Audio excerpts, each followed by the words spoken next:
that version of me still lives in my head. And that's the honest truth. I can sit here and posture and say, yeah, I've lost 100 pounds. This is my new reality. I don't identify as my former fat self, but that would be a lie. And it's one of the humbling truths of weight loss because you have lived that life for such a long time. You have become accustomed to the digs, you have been accustomed to the clothing, you've been accustomed to the lifestyle or lack of, but you were consistently living that life, albeit a negative life, but you were still very consistent. And the problem with that is you can achieve all the weight loss that you want. You've hit your dream goal, you've hit your dream body weight goal, sorry. You've hit the physical, how you want to look, etc. But deep down, you know, when no one's looking, when you're laying in that bed, or there's a part of you that still identifies as that old fat version of you.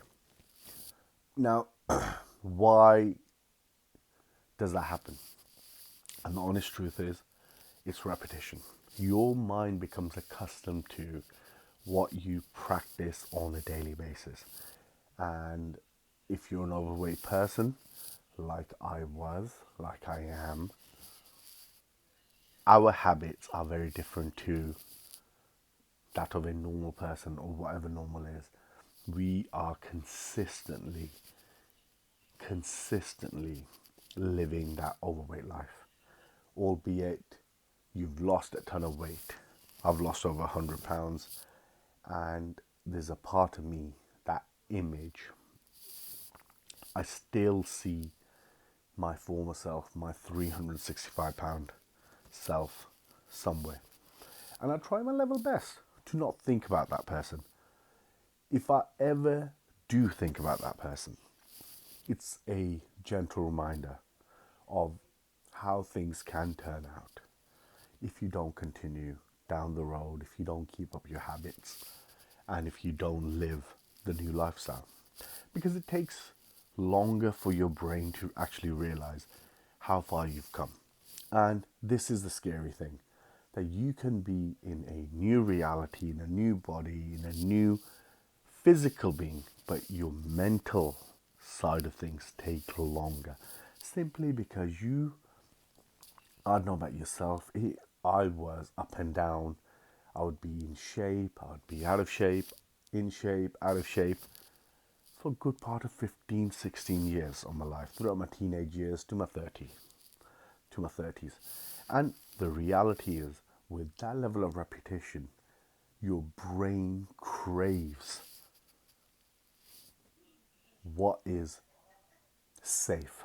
And in my case, what was safe was biologically, physiologically very unsafe for me, which was being overweight. It was comfort. Your brain craves comfort, albeit that comfort was potentially risking an early grave.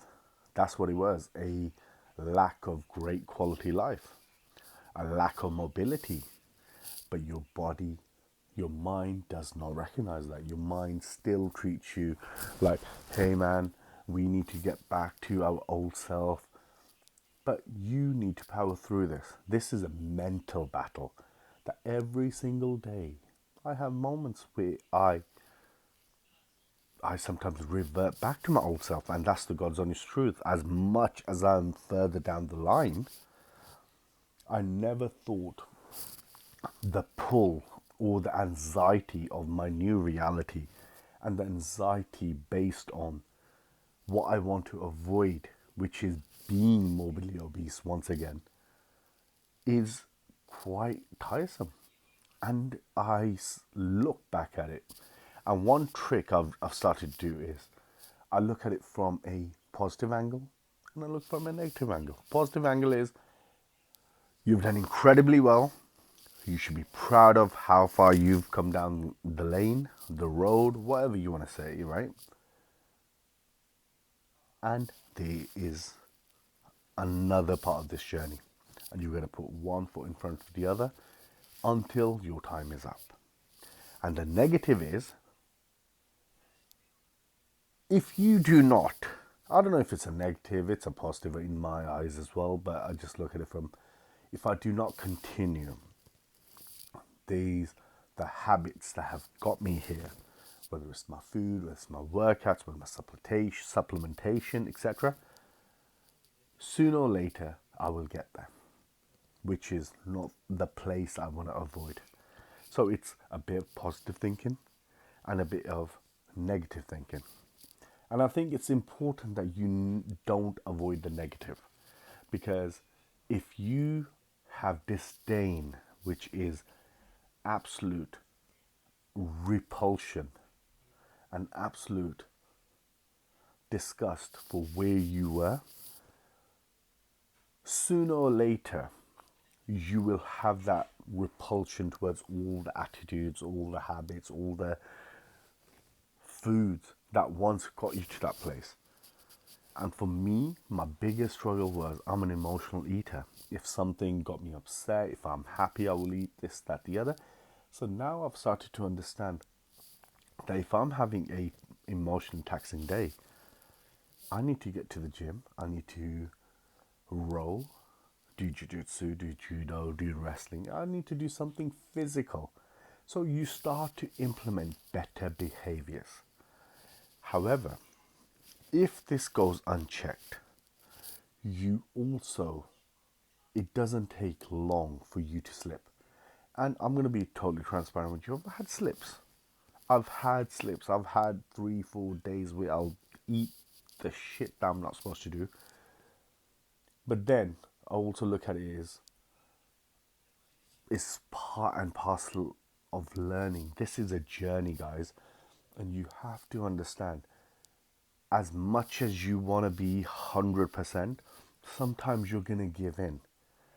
But if you can reduce the time it takes from when you do cave to when you get back on track into your new habits, instead of taking a month to get back on schedule, if it takes you, I don't know, a week, 3 days, 5 days, that's still progress.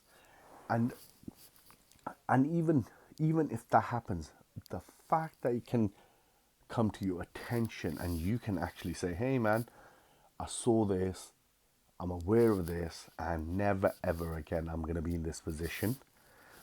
And you understand what led you to have that terrible week or 3-4 days where you were off schedule, and you start addressing that, you become better and accept that your former self is also part of your story.